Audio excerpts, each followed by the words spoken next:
Welcome everyone to our webinar. Thank you so much for joining us. We really appreciate you taking the time in your busy schedules and hope you enjoy the next 40 to 45 minutes with us. We intend the talk to last about 30-35 minutes, and then we'll have a few minutes to address some of the questions which you sent us. Thank you, those of you who did. So just to introduce ourselves, you'll see that there are 3 of us in Sticky Change, but only 2 of us are with you today. That's myself, Fiona, and my colleague, Mary. Normally, we differentiate ourselves as the tall one, that's Mary, and the small one, that's me, but clearly that isn't going to work here. So hopefully you can detect a slight Scottish twang in my voice, and I'm the Fiona variety. And I'm the Mary variety of Sticky Change, and you may just hear my Merseyside heritage at times. So let me just take you through our agenda. We're going to start off by looking at what might not make for a cohesive team, even dare we say the behaviours of a dysfunctional one. We'll then talk about what behaviours are critical to a cohesive team and introduce you to what will be the basis for our webinar today, the 5 behaviours of a cohesive team model that was developed by Patrick Lencioni. Now, some of you may be familiar with it already.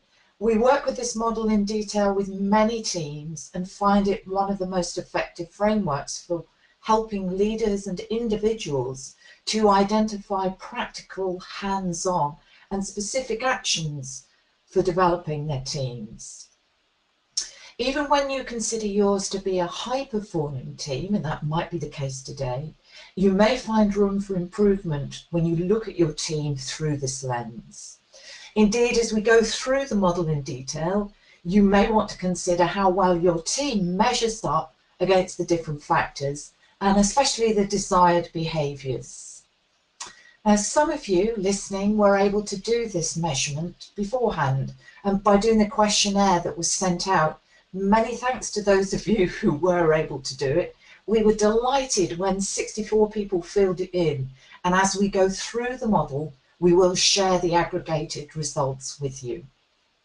For those of you who didn't have a chance to complete it prior to today, fear not. You will have the opportunity to look at the behaviours, and we're going to ask you to identify which are the ones that you think are demonstrated on a regular or not so regular basis in your own organisations. From the comments submitted in advance, we do know you're keen to access ideas, tools and techniques. In our experience, we find that just understanding the framework will prompt some thoughts and ideas, but we'll be giving you some very specific suggestions around the first 2 behaviours at the end of the webinar for reasons that will become clear as we go through them.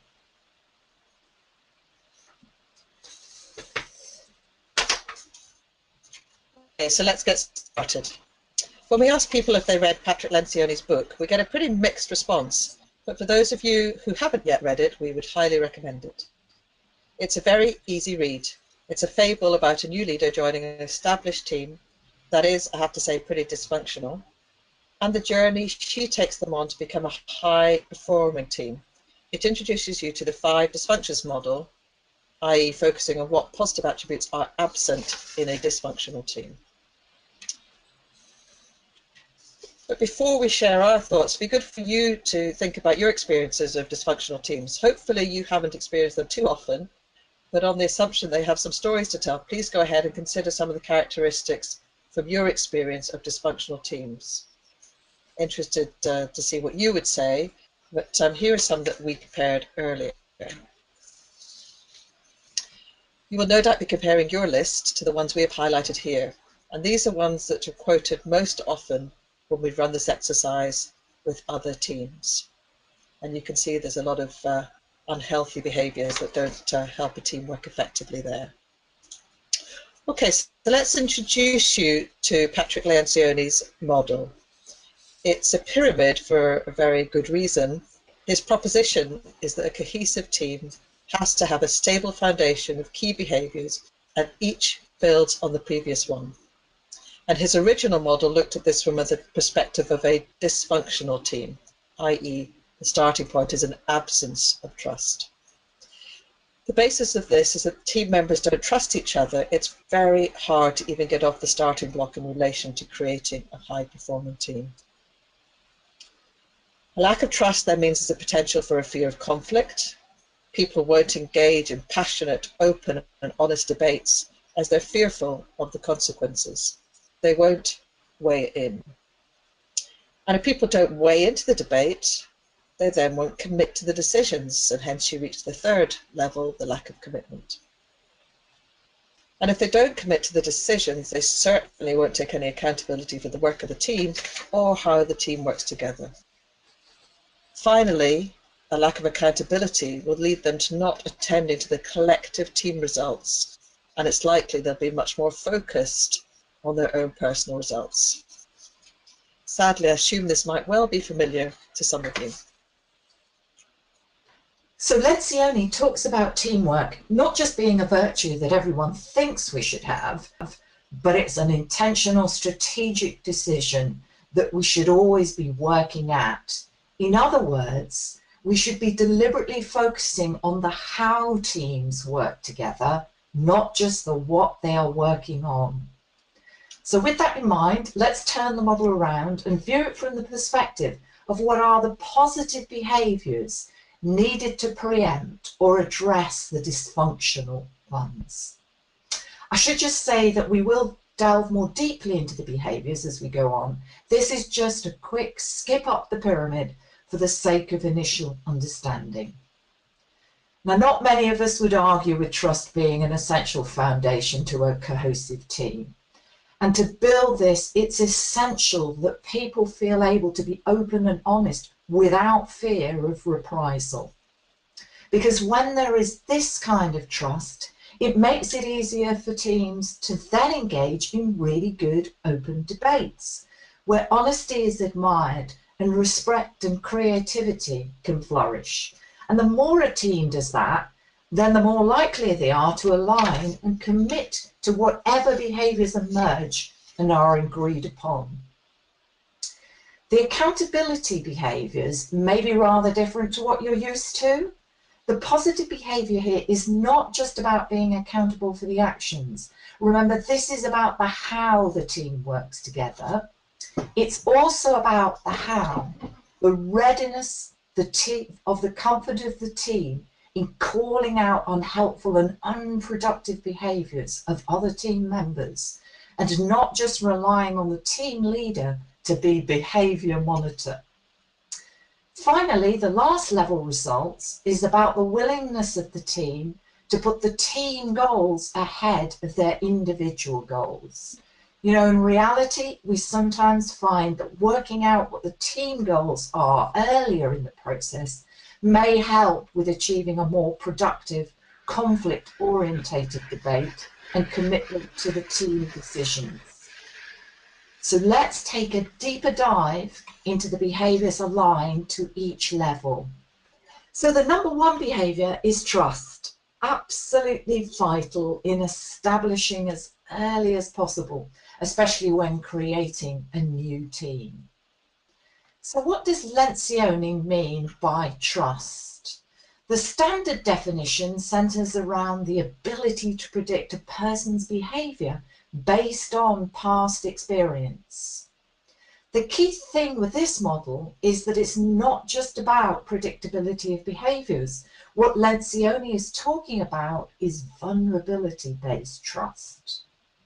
And what is meant by that? It's the confidence amongst team members that their peers' intentions are good and that there is no reason to be protective or careful around the group when expressing your feelings or owning up to mistakes. The benefit of this is logically, if people are untroubled and unconcerned about having to defend and protect themselves, then they have more energy to focus on the job in hand as opposed to playing politics, more likely to engage in passionate and productive debate, and less likely to hide the feelings that may get in the way of them committing in the future. So let's turn to our survey. There were 3 questions for each behaviour, And these are the 3 specific behaviours aligned to trust. So participants on the survey were asked to rate the frequency with which their team demonstrated these behaviours. And the ratings, and you can see them there, Oates, were never, rarely, sometimes, usually, and always. Hopefully, the first 2 behaviours are fairly self-evident when it comes to vulnerability-based trust. But perhaps just to say a few words about the 3rd one, because in our experience, teams that care about each other on a personal level and therefore know a bit about each other's personal lives tend to feel much more connected and trusting of each other. Now, I did say earlier on that we'll give you an opportunity just to assess your own teams if you didn't do the survey. So before we actually show the results from our survey group with regards to these questions, we thought we'd just like to give everybody that opportunity to personally think about what's your view. So what I'm going to do is read out the behaviours, and you might like just to capture or think about an answer from your perspective. So A is team members openly admit their weaknesses and mistakes. B, team members quickly and genuinely apologise to one another when they say or do something inappropriate or possibly damaging to the team. And C, team members know about one another's personal lives and are comfortable and or are interested in discussing them. So thinking about them individually from your perspective and your team, do you think that each of those tend to occur never, rarely, sometimes, usually, or always within your team? So hopefully you captured something there for each of them. Let's turn to the results. Now you'll notice by each of them there is a percentage figure, just to say that this equates to the cumulative sum of the lower frequency scores, never and rarely and sometimes. So as you can see, the picture on trust looks reasonably healthy, which is good to know. The one that was identified, however, as least prevalent, least demonstrated, was team members quickly and genuinely apologise, with 39.7% of our 64 respondents giving it either a score of never, rarely, or only sometimes.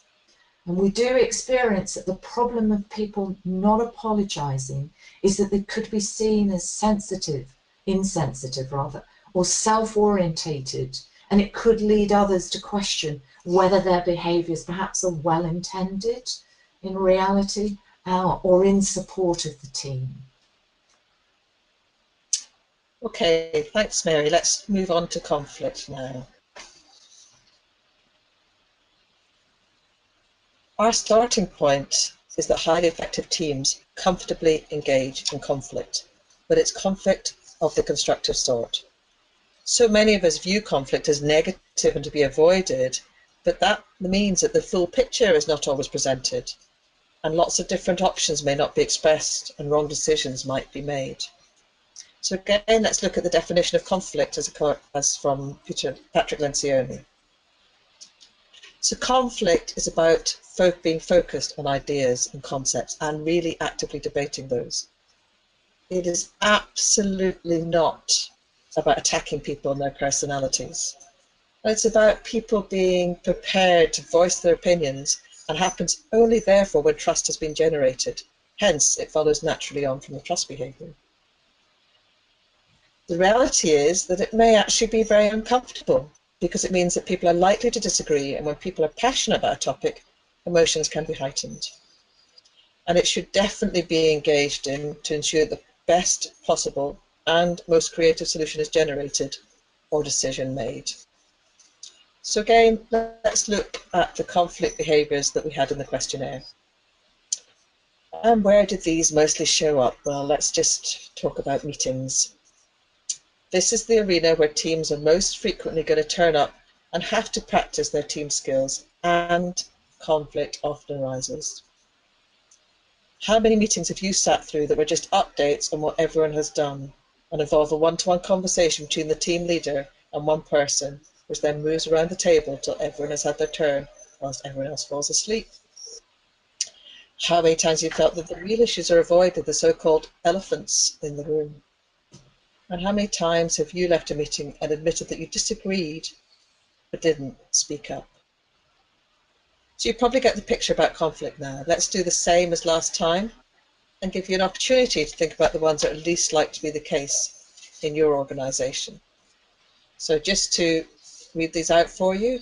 A, team meetings are compelling and engrossing and not overly transactional or boring.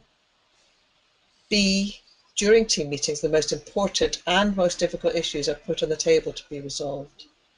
And C, team members are open and honest in their discussion of issues. So again, just have a think about your teams and give yourselves a rating from never, rarely, sometimes, usually, or always for those 3 conflict behaviours.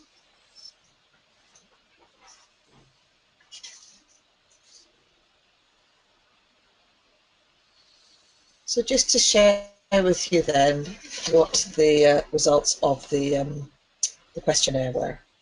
As you can see, the one that scored the lowest was about the team meetings being compelling and engrossing. So nearly 50% of people gave that a score of never, rarely, or only sometimes.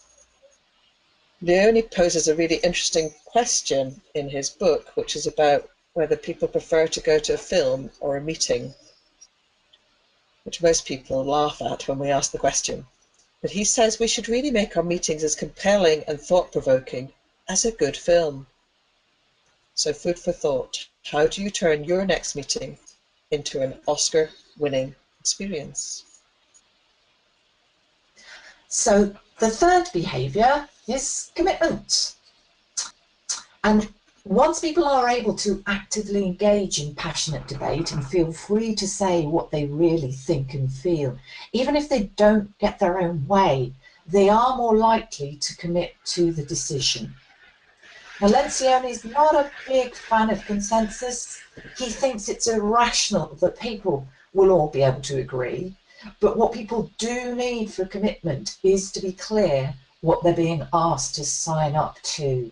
Therefore, there's a clear link between commitment and the fifth behaviour results, as having clarity demands that the team knows where it's going, i.e. it has a clear goal, which is essential for the results behaviour. In essence, people need to weigh in or lean in order to buy in. Now, if we look at our commitment behaviours, I don't think these statements need much explaining. So let's just review them as we do in our process, and then you can think about your own team. The first one, A, is team members know what their peers are working on and how they contribute to the collective purpose and good of the team. B, team members leave meetings confident that their peers are completely committed to holding the line on the decisions agreed upon during the meeting, even if there was and still is disagreement. And C, team members end discussions with clear, specific resolutions and calls to action. So again, as usual, think about those 3 from your teams, your organisations. Never, rarely, sometimes, usually, always. And we'll go through the results. So if we look at the weakest link on commitment, then people know it's about whether people know what their peers are working on. I wish we had £1 for every time we've heard a team member comment, I didn't know you were doing that. Do you know, or even after all these years of working together, I have never understood what you did. Because the importance is that if I know how you contribute to the collective purpose of the team, then I am more likely to interpret your behaviours as being for the good of our team. And of course, incidentally, I might be able to help.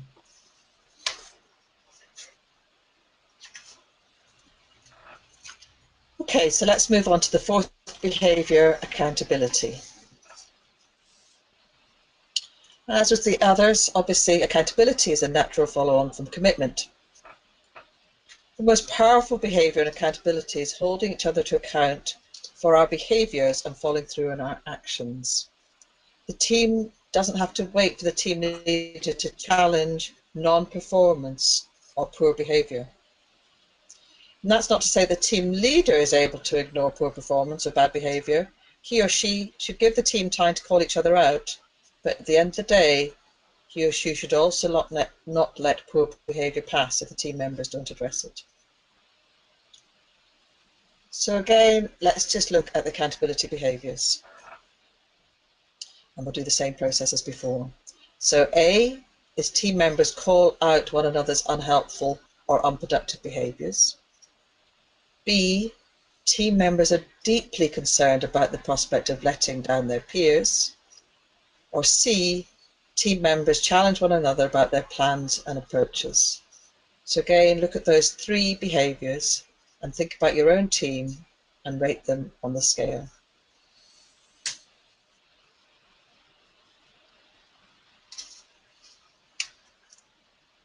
So let's see how we did rate our teams on accountability. Well, as you can see, the behaviour with the lowest score, and this is the lowest score for the whole questionnaire, is that team members call out unhelpful or unproductive behaviours. And this is certainly something we experience with most of our clients. Over 60% of the respondents chose never, rarely, or only sometimes. We recognise it isn't easy. In our experience, a team has to be highly trusting in order for this behaviour to be adopted. And even if you have a high-performing team, this would be one you might like to explore, and what would have to happen to engender enough trust to allow this to be practiced. And the final behaviour is results. So let me ask you a question. For the leaders listening to us, which team do you consider to be your first team? And for those of you who are team members, which team do you think your leader would consider to be his or her first team? Because curiously, Lencioni's position is that your first team should be the team you are a member of with your peers rather than the team you are leading. So to be a truly cohesive team, the team members need to be as invested in their peers' objectives as they are in their own, which means that the collective goals need to be very clear, and meetings should focus on progress towards those goals, and debate should be consistently framed around these collective goals. In summary, all the other 4 behaviours of a cohesive team are in service of the achievement of the team results. So we know the process by now, and these are the results behaviours. Again, I'll read them out. A is morale is significantly affected by the failure to achieve team goals. B, team members are slow to seek credit for their own contributions, but quick to point out those of others. C, team members willingly make sacrifices, such as budget, turf, headcount in their departments, or areas of expertise for the purpose and/or good of the team. So if you'd like to think about your teams and rate them on the scale. And now we'll share with you what were the results. So whilst the accountability question on calling out unhelpful behaviours had the lowest score overall, the previous one, if you look at all the 5 levels in the Lencioni model, you may have noticed that the results ones are the least demonstrated as a group of behaviours. And we would say that morale that is affected by the failure of the team goals, while in itself may not seem a positive impact, they have a positive impact, it clearly indicates that team members are truly committed to each other's success as much as their own. And this then means that it may also reflect in high scores in other levels, such as commitment and trust. Okay, so we're hoping you may already have we may already have given you some food for thought about where you could improve your teams.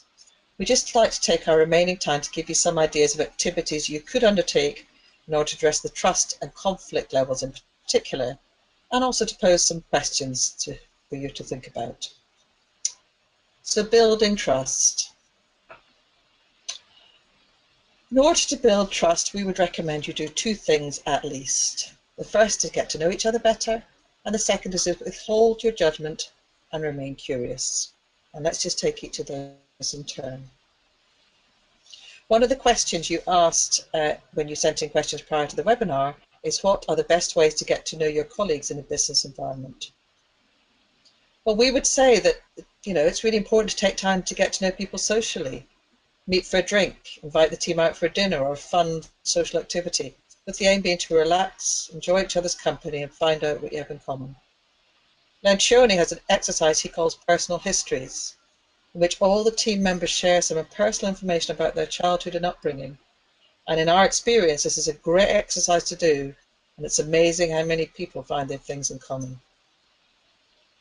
Tools like the Myers-Briggs type indicator, MBTI, are great for increasing self-awareness, gaining a greater understanding of your colleagues, and creating a language to talk about ourselves and our preferences and why we might behave as we do. We're not just being awkward. So the second area we talked about was being curious. What creates the environment in which people are prepared to be vulnerable with you, to admit their mistakes, etc., is that they must know you won't sit in judgment, but will be curious where they're coming from. When people behave in ways that from your perspective are somewhat strange, or even, dare I say it, dysfunctional, the level of trust will increase if, instead of judging them, you remain calm, you explore their points of view, you ask open questions, and listen actively. And we love Albert Einstein's quote about being passionately curious. And 3 questions that we'll leave you with on trust, just for your own self-reflection. In relation to the last question, remember that nearly 50% of people who filled in the questionnaire chose never, rarely, or sometimes in relation to the statement that team meetings are compelling and engrossing. So try practicing curiosity and see what the impact is on you and on your team in your meetings. So let's move on to our suggestions for conflict. So in order to foster productive conflict, we would recommend that you ask yourself 2 things. Are your meetings Oscar-winning experiences? And do your team members hang out in a conflict sweet spot? So let's have a look at the first one. First of all, Oscar-winning experiences. And in order to create Oscar-winning experiences, first you probably need to ask the Academy members how you're doing. So what we suggest is that you ask your team members themselves how they rate the meetings on a scale of 1 to 6 using the above questions.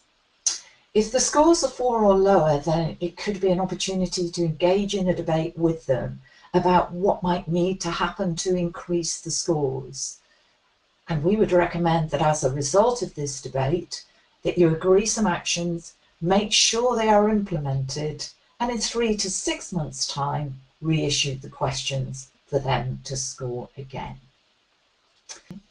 So you might be wondering what that sweet spot referred to was in the previous slide. So let's actually hear a few words on conflict and sweet spot from Lencioni himself. When it comes to conflict, there's this thing called the conflict continuum I like to use. I made up this simple construct. The conflict continuum is this. At one end is artificial harmony. This is where people on a team never engage in conflict. They're always nice to one another, even though they don't really feel like it, but that's what they do. At the other end is what I call really awful, ugly, mean-spirited conflict. People are at each other's throats. Okay, so if this is the continuum, if you move down the continuum, you go to a little more constructive conflict, a little more constructive conflict, a little more, a little more, a little more, and at some point it goes from constructive to destructive, and then a little more destructive, a little more until hell comes, right? And so most teams I work with live out here, close to artificial harmony. Like, oh, we don't want to have that. And it's because they think every time they move in this direction, it's one step closer to hell. Where in fact, the best place to be for a team is right here, where you're having all the constructive conflict possible and not stepping over the line. But we have to have the courage to go there. Well, why don't we want to go there? Because we're just afraid it's going to step over the line. And you know something? It is. The greatest teams in the world, occasionally, are going to step over the line. And when they do that, it's a moment of truth. It's an opportunity for them to recover from it, be vulnerable around it, and realize that they can survive that. And it gives them the courage to live right here. Teams that don't think that they can overcome that will stay way over here and never benefit from all of this wonderful constructive conflict. So we have to have the courage to go right up to that line and know that when we do step over it, we can recover. And when you recover from that, you build stronger teams. We know this in all of our personal relationships. When you recover from something like that, it only makes your team and your relationship stronger. So to summarize what Lencioni has said, the aim is to hit the sweet spot. But in all honesty, what stops people engaging in conflict? Because it's very easy to say, isn't it? Oh, let's engage in creative, productive conflict. But the reality is that people avoid going anywhere near our conflict sweet spot because they could be scared witless of the negative reactions it may cause in other people. And we are absolutely primed to respond unhelpfully to conflict. So if I may, I'd just like to give everyone a very quick lesson in neuroscience. It goes right back to when we were cave dwellers. When we first stood up on two legs, it was a pretty dangerous environment with lots of saber-toothed tigers and woolly mammoths.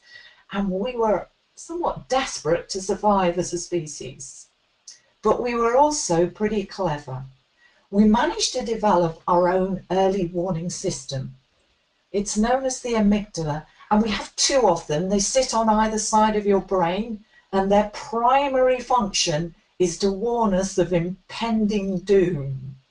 We then take action. I'm sure you've no doubt heard of it, the fight or flight syndrome.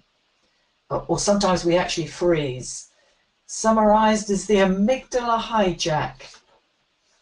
The problem is that our brain hasn't changed much since. It's just that the saber-toothed tiger is now someone who says something really hurtful in a meeting, or takes issue with something you've worked on really hard, or tells you that your idea is useless, or, well, you know what I mean. And the next minute is we respond to that high alert. We either attack back or we indulge in a monumental sulk, taking our proverbial bat and ball home. So to find the courage to hit the sweet spot, that's a real challenge to us. So how do you reduce the threat? How do you make it safe for your brain and others to go to that sweet spot? The truth is you cannot have productive conflict as we've described if people are worried about being punished for saying what they really feel. So again, it underpins the need to put in the effort around creating trust. You need to notice when the amygdala is taking over, both in yourself and others, and look for the emotion being displayed in the room. You then need to make it safe again, because people are unlikely to react rationally to ideas and suggestions and contrary opinions to theirs when they're in the grip of a hijack. So whatever you do, don't ignore the emotions. One obvious way is to take time out, encourage people to take a break, allow the emotion, the stress neurochemicals to dissipate, so people can access better the prefrontal cortex, which is where our seat of rationality lies, as you can see on the diagram. Perhaps to help emotional members to articulate what they're trying to say by summarizing back what you are hearing. And most importantly, role model sharing and contributing productively yourself. As Lencioni said, the most effective teams are ones in which it's important to step over the line, because then you know you're able to recover. They know it's due to people being passionate about their jobs and having strong feelings, and they are forgiving of their colleagues because they trust them. So let us leave you with a few questions again for self-reflection. What is your own personal reaction to conflict? Fight or flight, or even freeze? Are there any repetitive circumstances where you are more likely to feel a need to fight or flight? And which end of the conflict continuum in your team is your team more likely to gravitate towards? And again, are there any particular triggers that draw your team members to one or the other end of it? Okay, thank you, Mary. So as for the third behaviour, we just have a few questions that we want to leave you with. As you recall, commitment was about being clear where you're heading. So what is the most critical project or initiative that needs to be delivered above all others in the next 2 to 3 months? What are you going to stop doing to ensure you focus on that? And what resources are team members prepared to share? In our experience, teams really struggle to stop doing initiatives or projects, but with all the pressure that our clients are increasingly under, something has to give. We really encourage you to talk about what you should stop doing, or at least stop doing for now, to enable you to focus on the most critical projects that need to be delivered. Okay, that's just about us for today. But just so you know, it's not just us who think the book's great. One of our recent clients described Patrick Lencioni's book as the best management book she had ever read. So on that recommendation, you might well want to go and get yourself a copy if you haven't already read it. So we did have some questions submitted in advance, and we hope that we've addressed quite a few of these as we've gone along. But we thought we'd just take the few remaining minutes we have to address a couple of questions that we were sent prior to the webinar. So the first one we'd like to respond to was, in periods of uncertainty, e.g. a merger, what is the best way to maintain a cohesive team? Well, little as Fiona's implied just there, distressingly, uncertainty tends to be the order of the day at any given time for many of the clients that we work with, but obviously especially of late. We would emphasise that it's important to maintain a dialogue about the uncertainty itself. It's kind of, don't ignore the elephant in the room. Have people share what they think and feel about working in a vacuum when there is a lack of clarity, and encourage them to discuss what works for them in these circumstances and how they can actively support each other. Now, it's often a big ask at times, but we think it's also important to make sure that teams can spend time together and not just on work issues. If you have virtual teams, we found a very simple trick is to schedule into the meeting time 10 minutes or so at the start when everyone has a general chat about what they are and anything that is going on for them that they would like to share, sort of in effect simulating the kind of chat that you would have if you were waiting for a face-to-face meeting to start. Because people really need to offload if things are stressful. And then finally, make sure there are always 1 or 2 short-term goals that people can focus on and celebrate when they achieve them. So enhancing the feeling that there is still some progress going on. There was another question which was about how to approach a person with a deeply embedded negative cultural attitude towards change. I guess the first thing we'd say is don't assume that they're aware, don't assume that they know the impact they're having. Remember that the brain is going to look for those negatives, and maybe these people just have a very well developed ability to look for the negatives. Be very specific on your feedback with them on their impact. Make sure they understand the impact they're having on other people. and clarify what good looks like. So if they were to have a different impact, what that behaviour actually would look and sound like. And make sure that you continue to coach them. Make sure you look out for them doing something differently and give them lots of praise for when they behave in a way that is more aligned with what you're hoping for. So those are the questions we wanted to address. And just in finishing, can we thank you very much for joining us on this webinar? We really appreciate your time and attention. We hope you found it stimulating and interesting. You will find our email details on the next slide. And if there's anything we can help you with, then please do get in touch.